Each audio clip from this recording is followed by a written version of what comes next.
而且直接 KO， 直接 KO 了，这个扫地来自于这个洪秀全，这下应该直接 KO 了。美国壮汉嘲笑中国没有重量级选手，还没笑完就被一位中国巨人猛将一拳打翻。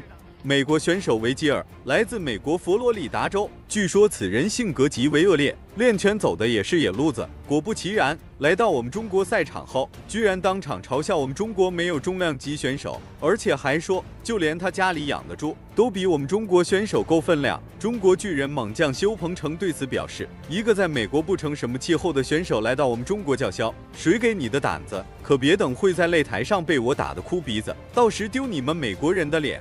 好的，亲爱的观众朋友们，比赛第一回合正式开始。这里可以看到，带有黄色流苏短裤的就是我们中国选手修鹏程，而蓝色短裤的就是美国的选手维吉尔。要知道，这个国际赛场上多数重量级选手都是以黑人、白人为主，少有能见到体型非常强壮的黄种人，而我们修鹏程就是其中一位，而且长得又高又壮，看起来要比这个维吉尔还要高大。我们这场比赛要看维吉尔，曾经有人评价到，我没有看过任何一个人像维吉尔这么凶猛，我也没有看到任何一个人像维吉尔有着这么强的抗击打力。像第一局双方打得非常的这个，明显能看出来，赛前还很嚣张的维吉尔看到我们修鹏程的身高后，就变得怂了许多，就连比赛时两人互相试探都变得小心翼翼。你刚才不是牛吗？不是说我们中国人连猪都不如吗？现在那个嚣张的劲儿怎么全没了？维吉尔，我们看修鹏程的顶膝，双方真是一下子就进入了对拼的这种情况了。对，速度和节奏都非常的快。修鹏程这位选手，大家看到他个子虽然非常的高，而且体重非常大，但是他的爆发力还有拳腿的连接的流畅性都是极为的出色，像一个中小级别的选手。现在的大级别选手其实也非常灵活，像刚才的这个修鹏程直接高边就上头。是的，对。我们看到这场比赛，维吉尔面对于修鹏程，能否？修鹏程这场比赛是非常急切的想要。这个维吉尔还是有点实力的，听说他一直在用野路子练拳，也不知道是怎么练的，能有这样的反应力。两个人开局打的还是非常激烈的，这火药味也是很浓，隔着屏幕都能闻到。尤其是修鹏程越打越兴奋。对维吉尔，双方在这个连续进攻，这个有反击，维吉尔反击，这个就是维吉尔，他顶住了暴风骤雨般的进攻，顶住的压力，再次反扑。双方拼得太凶了，像今天的比赛很有可能要有人被 KO 掉。是的，第一回合双方就这样对攻，在大级别上特别有风险。看谁的护齿脱落，维吉尔的可能。那么这里出了点小问题，维吉尔的护齿脱落，看来刚才两个人打的还是非常激烈的。不过这些都是小问题，比赛继续。比赛继续进行。我们看到维吉尔他的站架是比较正面朝前的一种站架，这跟修鹏程站架极为相似，双方都互不相让。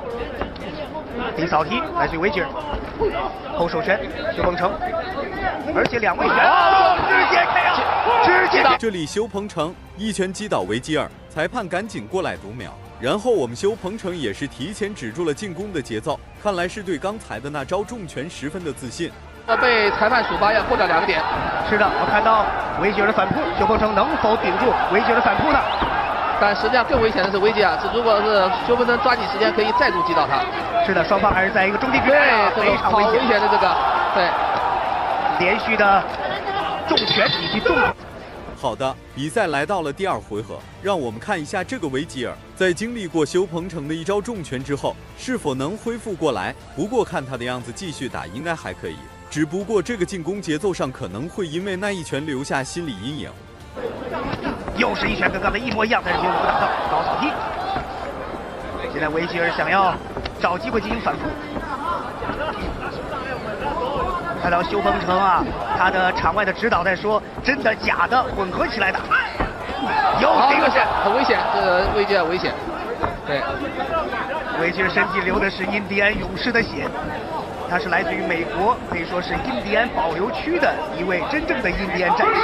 对，但他现在面对的是中国最出色的大级别选手。是的，对，这场比赛看到双方又是反面拳，大一点。修鹏程的态势估计颇为奏效。果然，这一回合维吉尔的进攻节奏就放缓了不少，而且主要是以防守为主。不用说，肯定是被第一回合我们修鹏程的那一招重拳给打怕了。那么，作为一名格斗选手，这个时候维吉尔已经丧失了一些斗志了。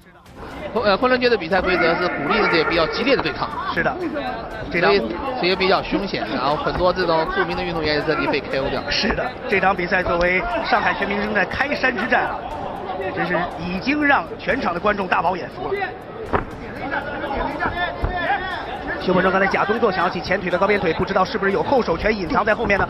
哦，扫踢，转身的扫踢来自于维吉尔，又是一个后手拳，这一下应该直接 KO 了。好的，非常的漂亮。修鹏程又是靠着一手重拳直接击倒了这个维吉尔，而这次明显看出来，维吉尔当时已经是晕过去了，估计是无法再战了。真的没想到这场比赛结束的如此之快。抗击打力超强的美国印第安战士。这场比赛让我们看到了一个修鹏程中国大级别的骄傲，也给这个今天的比赛做了一个精彩的开局。是的，2位。那么这里根据比赛回放可以看出来，维吉尔在受到第一记重拳的时候就已经晕过去了，还能站住，是凭借着身体本能。后面修鹏程身体向前推，只轻轻一碰，这个维吉尔就倒了。恭喜修鹏程获得比赛胜利。那么今天的视频就到这里了，感谢大家的观看，我们下期视频再见。注意。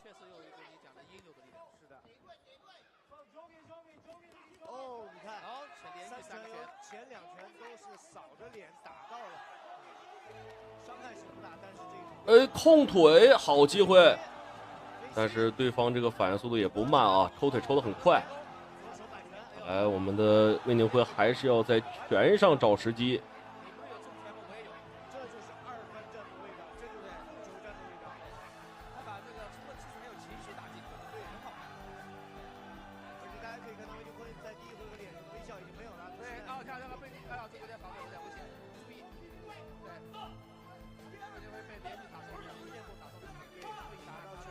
我们可以看到，我们的魏宁辉在第2回合打得很激进啊，脸上的微笑也没有了，表情十分的肃穆，看来是打出了一定的火气。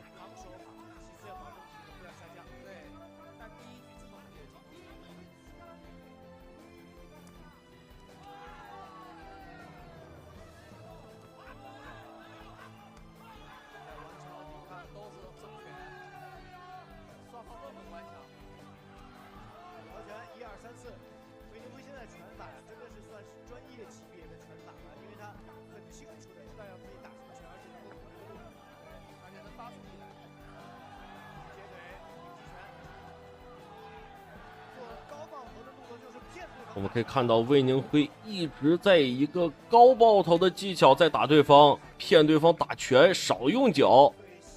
这个宫卫千二郎明显也是有一些上头了啊。这个自己的优势明明在腿部，却开始频繁使用自己的拳。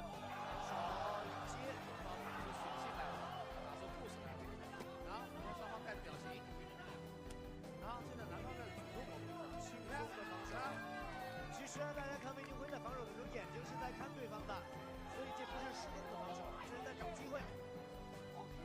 很危险，双方都很危险，我觉得。对，漂亮，退让。可以看到我们的魏宁辉催泪大师不是白叫的，一直在攻击对方的双肋。好的，第2回合比赛结束，第3回合正式开始。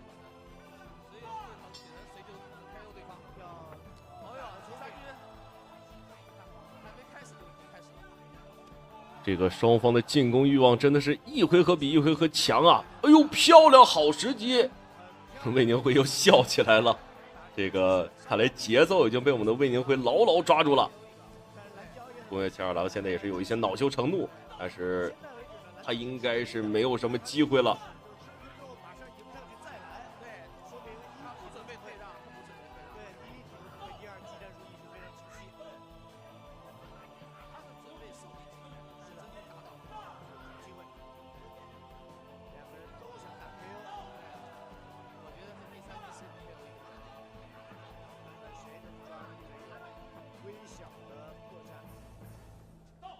防守的一瞬间的舒服。对，可以看出双方这个体力消耗确实有点大了啊，一直在拖延比赛。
这个反击是非常有效的啊！这个公园千二郎明明擅长泰拳，却是被我们的魏宁辉一脚击翻。可以看到这个公园千二郎是有一些尴尬了啊！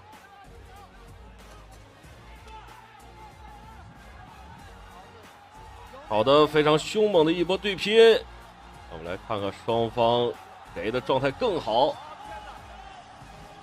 裁判敲铃，第3回合比赛正式结束。让我们来看一下第3回合比赛的精彩瞬间啊！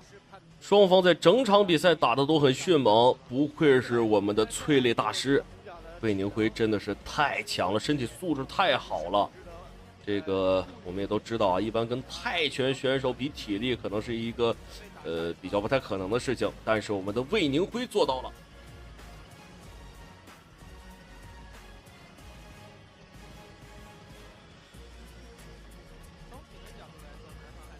没错，他3个回合保持着均匀的输出，这个是非常了不起的一件事，而且。好的，让我们来看一下裁判的最终判定。最后的获胜者是漂亮，让我们恭喜本场比赛的胜者，我们的冠军魏宁辉。好的，亲爱的观众朋友们，感谢您的收看与支持，让我们下期节目不见不散。再开始啊，赛前挑衅对手，哦，踹膝盖，甩膝盖，漂亮，哦，言语攻击，不能说话，而且不能咒骂对手啊。对，就很多人认为比赛中是可以说话、可以交谈的，为什么不能说话？因为裁判不界定你这个说话是不是在给对手递信号、打假拳。没有听明白呢，对对不对？比如说，万一裁判认为好，你出一下后手，我就应声倒地了。对啊，那所以说裁判是一刀切，严厉交谈，所有的交谈都是禁止的，请大家注意啊。而且更是不能有那个叫骂啊，因为叫骂是赛前发布会的事情，是比赛中叫骂就有违运动精神了。对，比赛还是要看你们精彩的对决啊。对，再来转身腿。此时啊，这个对手变得非常的谨慎，不敢跟我们阿和江正面对抗。不论是哈哈酱怎样主动的寻求进攻，都是一副快离我远点的样子，有一种被打怕了的感觉。所以说，有些嚣张的老外真是皮子痒，不狠狠的打他们一次，这些人是不会长记性的。这不现在就已经变得比比赛之前乖多了。裁判警告，两个人太消极了，后手摆拳，后手前板，这个拳啊，就是拉足了这个能量，所以啊是显得有一些太过于明显。反摔，当心，乔瓦尼当心，哇，好漂亮，好强的腰力，直接到了侧压。现在到了孙悟空最擅长的地面战环节，侧压对手。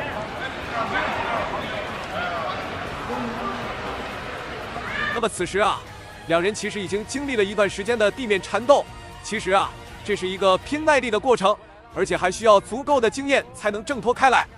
而我们阿河江是一个比较擅长站立的选手，对于地面上就显得弱势。这个时候，乔瓦尼好像也发现了我们阿河江的弱点啊，准备开始拿杯了。但是此时啊，阿河江也是反应非常迅速，抱住了对方的膝盖，不让他拿杯。对，你看，没有尝试去拿上了呀。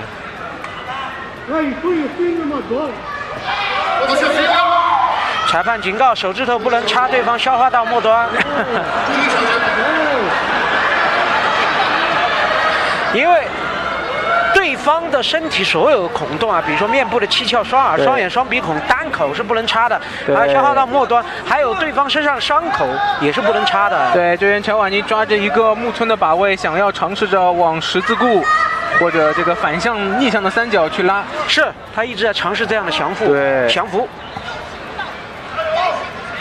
他想做一个倒的那种三角，三角角去降服对手。现在这个位置搭得比较远，你看这个三角没有完全的搭住扣。对他，因为右脚的脚踝没有放到左腿的膝窝后面。是这边，阿河江没了，可能要出来，这个三角角没了，出来了，漂亮，逃出来了。他尝试木村锁，但是对方头逃出来了呀。好的，漂亮，挣脱出来了。阿河江这2分钟打得非常的艰难啊，气不过还要上去补对方2脚。这个时候被裁判制止，不能继续下去了。比赛打到现在，这第1回合也是结束了。不知道大家觉得阿河江第1场的表现如何呢？第2局啊，时间依旧是5分钟。好了，开打。这比赛也给这个赵正阳老师带来了。这第2回合开始，双方选手就显得谨慎多了。目前看起来，双方把距离把控的都比较远，谁也不想主动出手露出破绽。而且啊，经过这第1回合。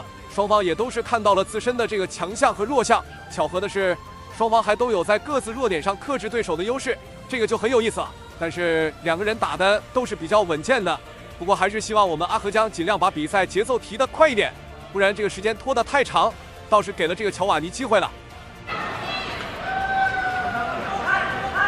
要有更多的这个进攻，双方现在把距离啊拉得非常的远。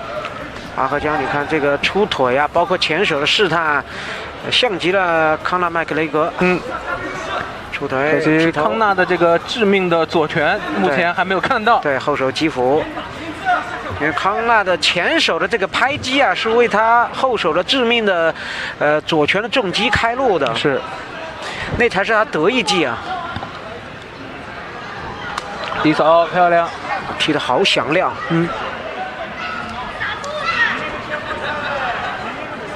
2个人距离比较开，必须要上步才能击中。果然啊，河江这个时候有些按耐不住了。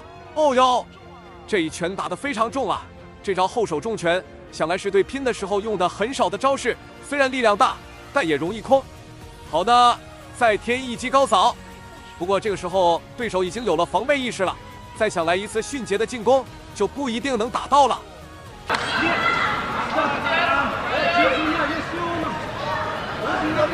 阿河江。双飞踢，对，这几下腿法这个距离上把握的还是不错的。顶到角落，后手，勾手，再来后手，连续的进攻，顶住了，再推开，一个前蹴。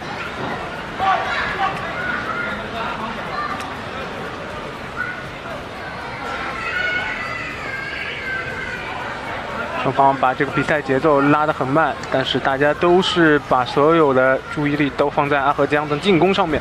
踹膝盖没中，都在猜测他下一次的进攻会是什么。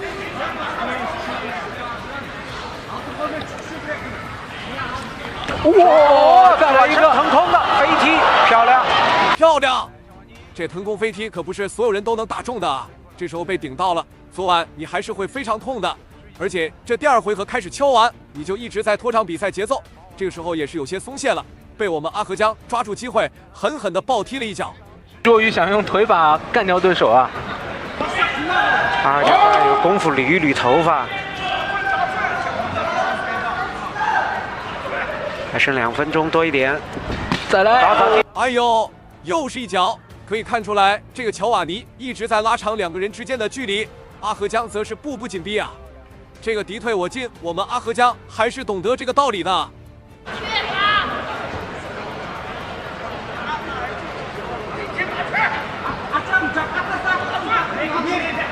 这边我们看阿河江继续在给对手压力，后手没中。对手因为一直在往他的这个后手方向去提早踢腿，对他应该想办法切住这个角度啊，有后直的这个机会。早踢头，对后手，哎呦，这下可是我们阿河将有些着急了啊！虽然刚才那一拳非常的漂亮，但是不仅空了，而且还被这个乔瓦尼成功摔倒，两个人又是进入了地面缠斗的状态。那么这个时候，我们阿河江为了不给对手机会啊，也是转入了贴近地面的位置，这个位置防守还是比较轻松的。而且对手的体力也有不小的消耗，想要成功降服也并不轻松。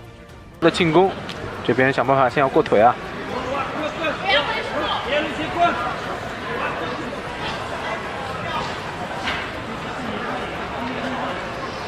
现在乔瓦尼莫乔是感觉要休息一下，缓一缓。对他想就压一压对手，也没有太多的进攻。裁判估计要把这两人拉起来了，双方在这个位置没有任何的动作。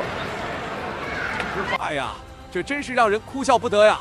目前为止，这第二回合比赛也即将要结束了，而我们阿河江呢，面对自己弱势的场面，选择了和对手一样的方式，就是一个字拖。整理的时候我就跟你拼点数，到了地面我就尽量防守，不给你降服我的机会。只要能继续拖下去，我们也不是没有获胜的希望。想必对手也绝对不可能任由我们这样拖下去的。也成功的利用龙网啊来避免对手的这个进攻。对，我手没有拉围绳，我只是手肘。是。双方第二回合的角逐和第一回合有些相似啊。是吧？选手踩到这个滑倒，影响比赛的公平公正。因为他不是被对方的正确的技术所带倒到地面，是。好的，那么比赛来到了第三回合，可以看到这第三回合开局和第二回合开局是一样的啊。说明这个乔瓦尼在这一回合中还是老一套，继续找机会降服阿河江，而这也证实了这个乔瓦尼自认为在战力对拼上是不如我们阿河江的。从开始到现在一直是保持着非常远的距离，其实这个过程中阿河江对他挑衅，他也是非常的稳健，没有主动发起攻击。但要我说啊，这其实就是打怕了，开局那么嚣张，现在在擂台上却是一点也不敢了。好，两个人有点消极了。对，孙悟空半天不做进攻的动作，他基本上是不怎么在这种远距离，他基本上不怎么做进攻。对他几乎不出拳，他都是等对手进攻之后啊，他要找这个摔和地面控制的这个机会。对他一个略偏科嘛，对，就是站立方面的这个技能点数加的不高啊。是，而且从我这个角度可以看到，他的铲手应该是长得非常薄，所以基本上方便抱摔。对，看不到这个。好的，阿河江试探性的一脚踢过去，这个乔瓦，你还是第一时间往后撤，这说明对手是铁了心要跟我们拖时间，而这个时间拖得越久啊，对于我们阿河江就越不利。看来对手真是为了赢，也是放下了这个所谓的面子啊。毕竟在擂台上，谁要是长时间的不主动比赛，要是在外国观众们都在喊着他，让他滚下去。对。而且一扎上场比赛是终结的，对。如果这场阿河江也终结的话，两个人就更有打一场的这个理由和热点了。腿上的假动作，上步。哇！现场观众不停的在起哄啊，一直在想要看到比赛有实质的发展，但是目前。进攻主导方的这个阿河江并没有做太多的动作，上步的后手拳假动作。下期。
观众朋友们，第3回合正式开始。也没有关系。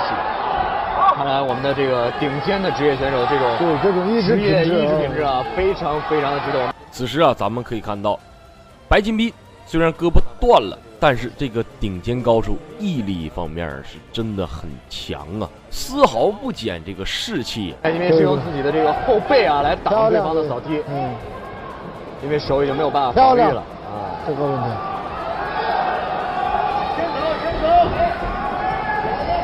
白金斌的这个后背上，我们可以看到这个斑斑的这个血印了啊，有一腿，这是个变体症。此时啊，我们可以看到咱们的白金斌的后背，半个背呀、已经全都红了啊，全是血印呐。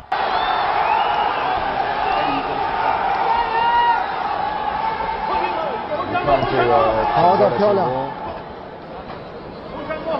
白金斌好像是在第2回合就手臂受伤，对，现在还能坚持比赛，截腿把对方控制在自己的距离以外。哦，高位扫地，哦，对方低位扫地，白金斌还在坚持。50万天100比赛的长征金兵正在一级之冠保育对战给对方。此时啊，咱们的白金斌正在单臂面对卡尔的猛烈进攻啊。对，的确是非常值得我们学习，但其实我个人觉得对，这比赛没有必要再坚持。应该，你看，这卡尔一个劲儿踢他的这个受伤的胳膊，漂亮。白金斌已经用自己的这个行为呢，来证明了自己是顶尖的职业运动员。此时啊，我们看到的已经不是比赛了，我们看到的是我们中国人的魄力，更看到一名老拳击手非常热爱这个擂台的精神。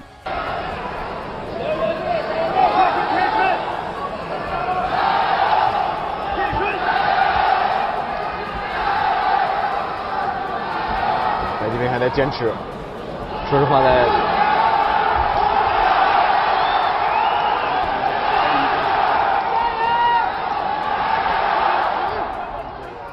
此时啊，这个卡尔啊，趁人之危啊，一直在鞭打咱们的白金斌的左胳膊。对，漂亮，对，漂亮。转身后蹬。比赛的时间应该也不多了。好，各位观众朋友们，这场比赛还有10秒钟就要结束了。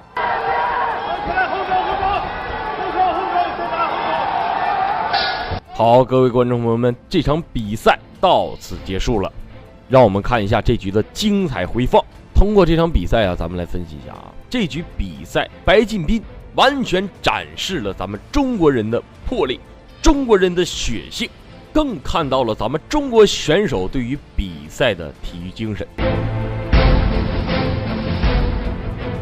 女士们、先生们，这场比赛已经不能用激烈来形容了，它的惨烈程度你我都看到了。白金斌用自己的身体力行，证明了自己是中国顶尖的散打运动员，大家说是不是？这场比赛的结果在我手里，我们在宣判之前，我们应该为白金斌这样的精神鼓鼓掌。下面，最后的结果呀，毋庸置疑，一定是咱们的战神白金斌荣获最后的冠军。好，恭喜白金斌荣获最终的赢家。这条视频呢也就到此为止了，感谢各位观众的收看，期待我们下次再见。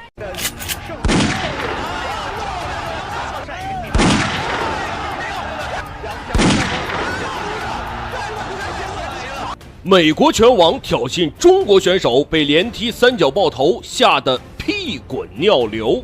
中国人的猪脑袋太脆弱了，我一脚就能踢爆一个，根本就没有挑战性。说出这番无耻言论的，正是眼前这位美国的拳王詹姆斯·马佐尔。他在美国绰号叫头部粉碎者。这次来中国，亲爱的观众朋友们，他也是嚣张跋扈。目前连续打赢了3名中国选手，而且都是被他打成重伤了，也是越来越猖獗。然而面对如此嚣张的言论，中国腿法高手我们的中国小将王玉虎也是霸气出山，挑战这个嚣张的美国佬。您现在看到的就是中国小将王玉虎，今年很年轻啊，才23岁，但是练腿13年，10岁便开始练习腿法。他从小出生在山里，可以说从小到大啊，有一件事情，他所有的柴火家中的都是他用腿给劈出来的。那么这场比赛到底是谁胜谁负？亲爱的观众朋友们，让我们一起来看一下。好的，第一回合比赛，红方选手我们的中国腿法高手小将王玉虎，蓝方选手美国拳王头骨粉碎者马祖尔。这个美国人打拳啊，跟这个日韩的选手不太一样啊，他们这个喜欢打冷拳啊，某一个时间段突然这种短时间内的爆发还是很猛的。可以看到我们的王玉虎也是没有着急啊，打站立的话两个人其实都还好，不是说那么的强但也不弱，还是在找机会。漂亮，这一记回身踢有邱建良那股味道。那么观众朋友们，可能您不知道啊，王玉虎之前呢曾经是在邱建良的拳馆里啊学习过很长一段时间，所以说他正常来算的话应该是邱建良的弟子。好的，被逼到拦脚，我们的王玉虎还是这个想要打上几拳啊，这个位置很不错，漂亮。不会抢手，我不管比谁，你看是吧？打得很主动，这个王玉虎打得很主动。哎呦，马佐尔的防守啊问题很大，感觉像是有短板一样。3拳，可以看到马佐尔这个鼻梁已经红了啊，差一点被我们的王玉虎打断。很具有穿透力，他这个拳法很具有穿透力。其实这个美国拳手啊，可能是受到这个拳击的影响，所以说他们打自由搏击的时候特别喜欢就是抱身啊，就不停的抱身拖时间。碰到这种选手一般来说也是很难受的。但是我们的王玉虎呢，恰恰相反，他不是那种特别压迫式的选手，所以也不着急。好的，哎呦，这一脚差点是踢中了马佐尔的裆部啊，很危险。这要是一脚踢中，估摸马佐尔这辈子就要跟他媳妇儿啊没有什么生活可言了。如果说是随着比赛的进行出劲出来，自己也要小心。看马佐尔一贴身，马上就袭就上来了。实际上，他现在这种贴身是一种消极的防守，不是主动的这种进攻的方式和态势。现在给人打懵了，但只有靠这种。好的，你可以看到马佐尔再一次啊被裁判分开。裁判这是要太过于消极比赛，黄牌。这小子必须得打了啊！再这么消极防守的话，怕是要被直接罚下场。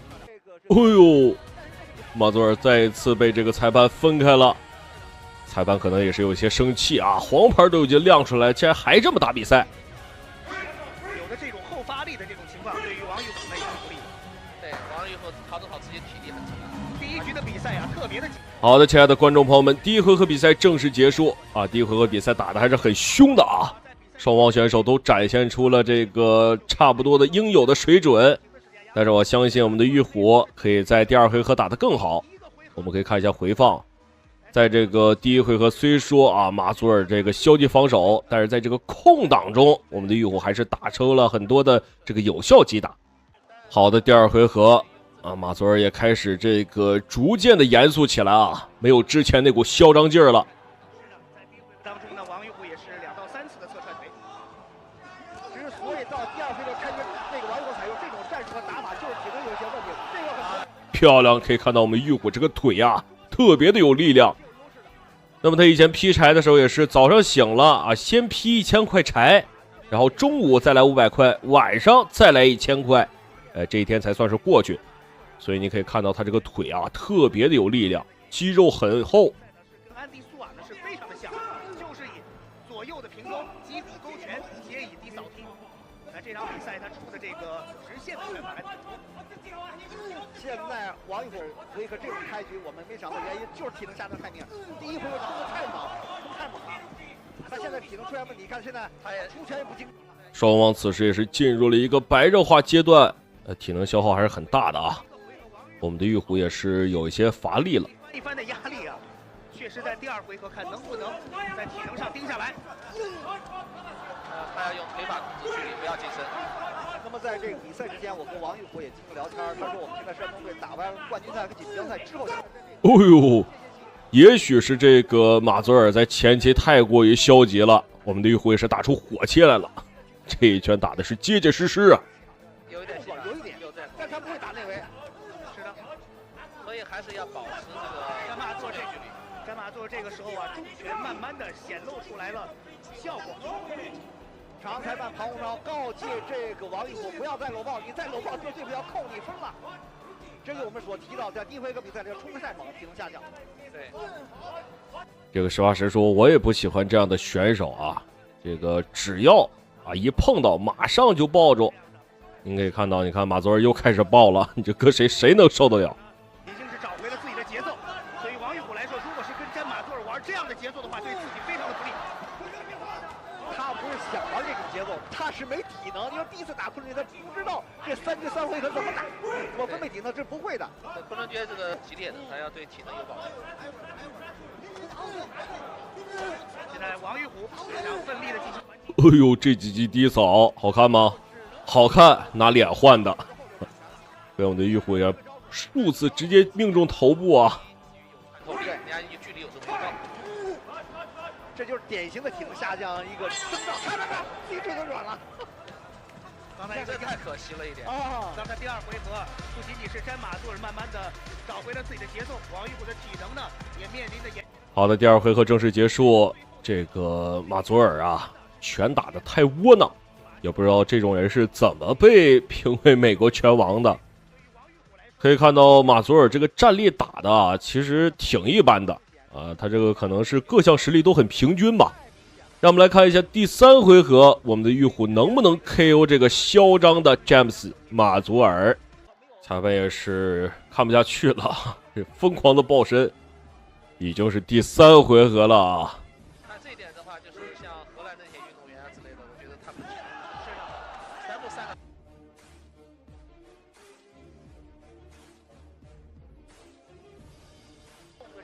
防守型出击，他不想对方那个上来，但他不是完全用侧腿是一种重击对手，不是。你看现在这个反而看见。好的，漂亮！这一击抱摔啊，也是我们的玉虎力气很大，马佐尔也是没有什么体能了。但他的迎击拳还比较准，刚才王玉虎在迎击的时候打了2个迎击，他就靠这个右手的后手击。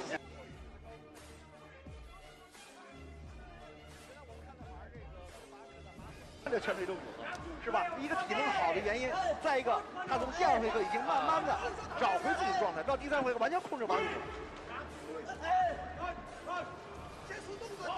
詹马主要是挑战自己的体能。是的，而且詹马佐尔呢，他非常善于顶。哎呦，漂亮！一击高扫，直接命中了马佐尔的脖颈。我们来看看他能不能站起来。哎呦，没想到马佐尔这小美国佬还挺抗揍。好，那么比赛继续。绝对不会给你机会，一定要用后手重拳，右手后手重拳打击你。又是一轮的火拼啊，双方拼拳，看谁能。这是一个戏剧性的一种场面，在场面占优情况下，突然王玉虎一个又高扫，做高扫一个上头，给对方打倒，场上裁判给他扣2分，这个成绩就奠定他的胜利。好的，漂亮！一记侧踢，又一次将马佐尔击倒。但是我们可以看到马佐尔站起来很快啊，我的玉虎不要给他任何机会，能再踹一次啊，这个小美国佬就完了。对，这比赛没悬念，这比赛就没悬念了，打得非常好。 2次强攻3分没了，对不对？尽管第2局肯定是过罚，可能马佐尔赢了，但是第3回合2次强攻3分。好的，漂亮！裁判宣布比赛结束，我们王玉虎获得本场比赛的胜利。这个嚣张的美国佬马佐尔终于是受到了正义的制裁，让他知道中国人不好惹，而且踢你的狗头也是相当轻松。 KO 的方式，这在不被看好的情况，第3回合冷招，你说冷招吧，又是中国的职业腿法，吃带腿上头，看，对，这个太棒了，这是第一次，那么好的，亲爱的观众朋友们，感谢您的收看与支持，让我们下期节目不见不散。都知道，一个选手在场上的比赛，一个选手在场上的比赛更是一个团队的作战。王玉虎连续3个侧踹 KO 了詹马佐尔的同时，刘腿披挂刘海龙微笑着从我们解说台旁边走过，小兔崽子，给我3次勾拳。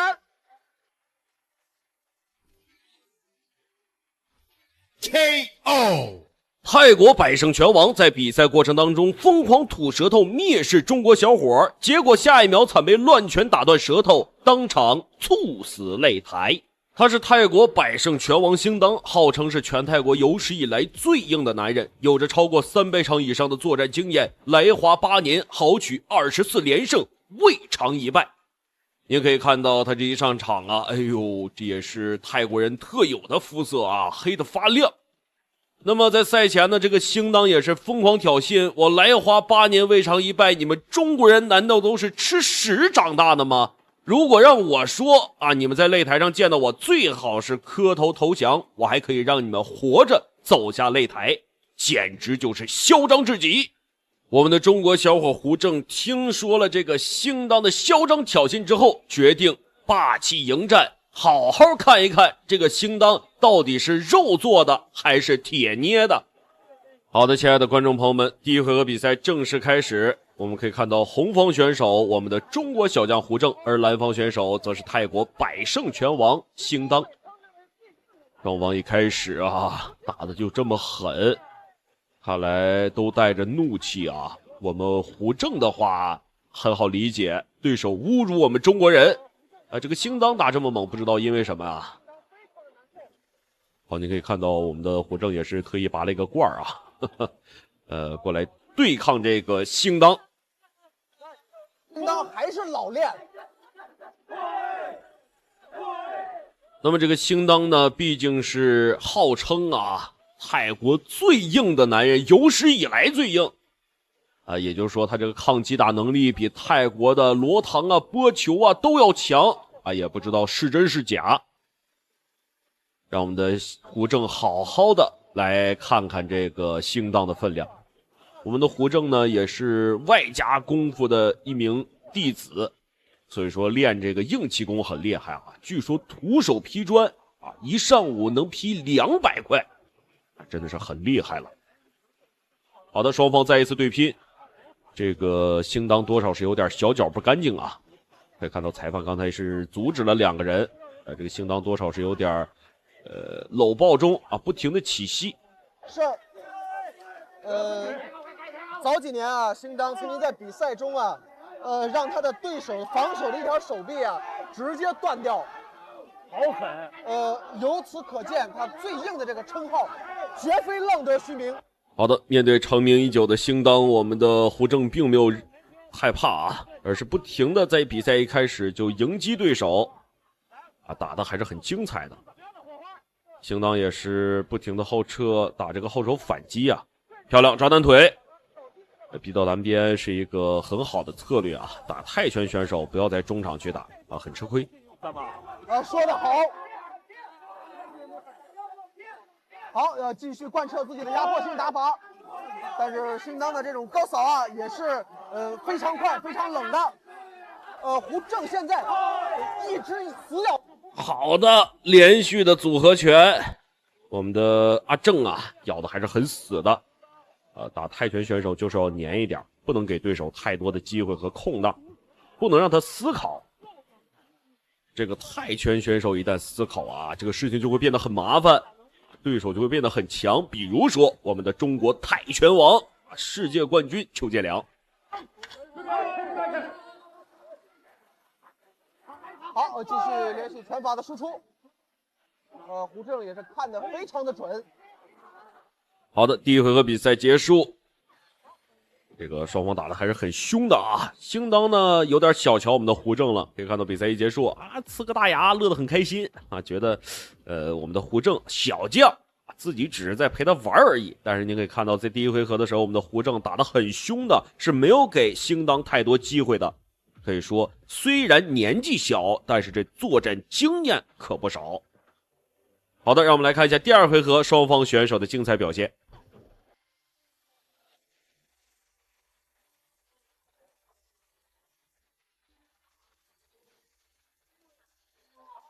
好，继续。好，继续的密集拳法进攻。加特林一般的拳法。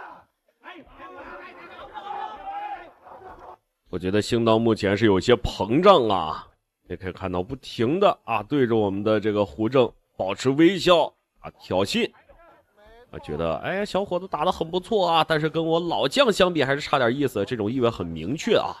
我们的胡正也是越打怒火越盛，这个进攻欲望明显是比第一回合还要凶了，不太给兴当这个喘息的机会。海拳呢没追上啊，没追上。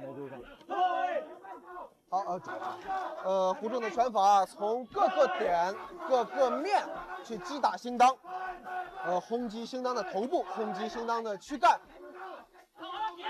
但是兴当作为被称为最硬男人的战士，他的好的，我们的胡正也是在不停的挑衅这个兴当啊。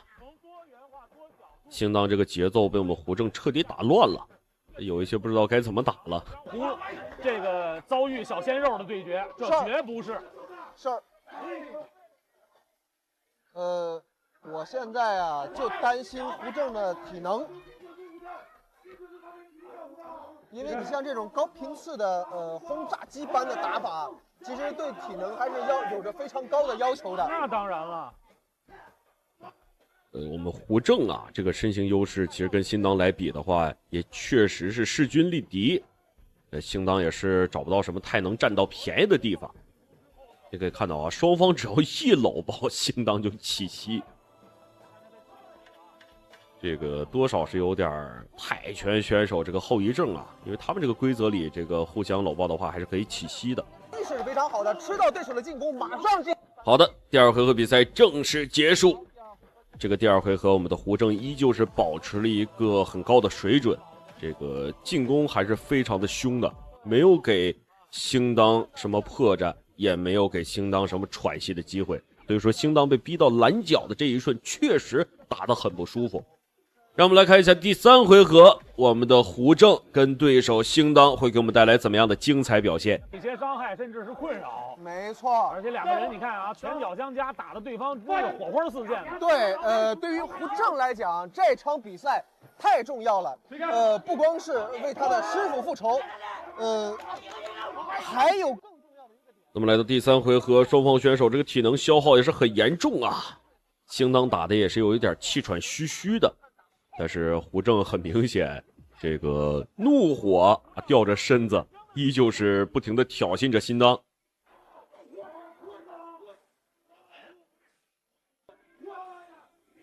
推开，轰！好的，对于年轻的选手而言，真的是读万卷书不如行万里路。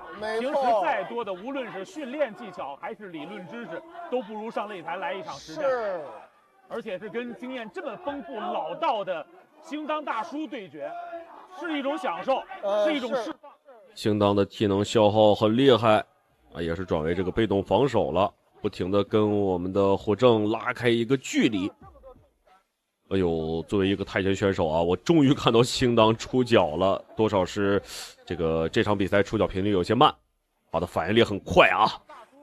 咱们平时遇上喝酒的酒友，赎罪。你甭管打他多少下，他都是这德行。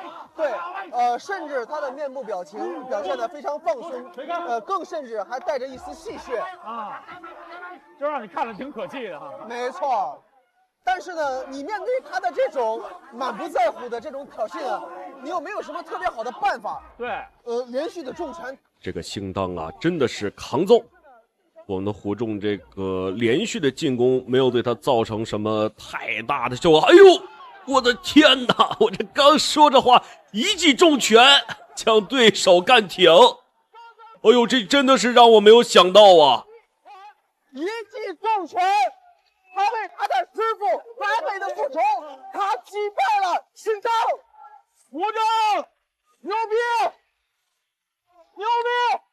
好的，让我们来看一下刚才的精彩瞬间，连续3拳重击对手的下巴，但是并没有对兴当造成太大困扰，可以看到吐舌头啊。然后我们的胡正也是一脚，然后接一个后手的重摆，直接将对手干挺，太酷了！不愧是我们的中国小将胡正，竟然击倒了号称比波球和罗唐还硬的泰国最硬男人兴当百胜拳王。